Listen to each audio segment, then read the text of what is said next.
Why Rolex doesn't make enough watches. Imagine walking into a Rolex store with $10,000 in your pocket.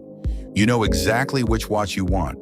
You have the money, you're ready to buy it, and yet, you might still walk out with nothing. For years, some of Rolex's most desirable watches have been notoriously difficult to buy at retail. But here's the interesting part. Rolex isn't a tiny company making a few watches by hand. It's one of the most famous luxury brands on earth.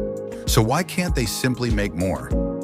To understand that, you first need to understand what Rolex is really selling. Because it isn't just selling watches, it's selling status. Rolex was founded in the early 20th century by Hans Wilsdorf. From the beginning, Wilsdorf wanted to prove that a wristwatch could be precise, reliable, and prestigious. Over the following decades, Rolex built its reputation around engineering, exploration, sports, and success. Eventually, the crown on the dial became recognizable around the world. A Rolex wasn't simply something that told you the time anymore. It became something that told other people something about you. And that's where things get interesting. Most companies have a simple problem.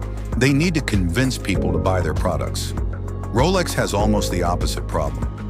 For certain models, there can be more interested buyers than watches readily available through authorized retailers. Think about what that does psychologically. If you can walk into any store and immediately buy something, it feels available.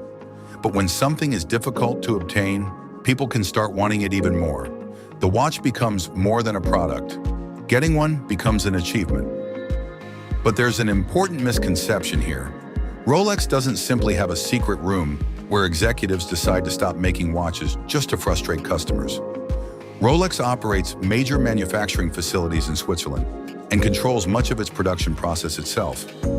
Producing a luxury mechanical watch at enormous scale while maintaining strict standards isn't as simple as pressing a button and doubling production. In fact, Rolex is expanding. The company is developing another major production site in Switzerland, expected to become operational around 2029. So the shortage of certain watches is more complicated than Rolex refuses to make enough. Still, the result is incredibly powerful for the brand. Take watches like the Daytona. High demand and limited retail availability have helped create a huge secondary market. Some buyers are willing to pay substantially more than the official retail price rather than wait or search for one through an authorized dealer. And every time someone says, "You can't get that watch," Rolex becomes a little more desirable. It's a strange business advantage. The difficulty of buying the product can actually become part of the product's appeal.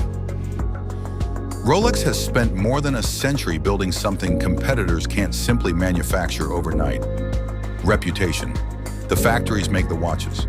But history, status, demand, and scarcity create the desire. And that's why walking into a Rolex store with enough money doesn't necessarily mean you'll walk out wearing the Rolex you wanted. Sometimes the hardest product to buy is exactly the product people want the most. If you enjoyed this story, subscribe and like. There are plenty more like it coming.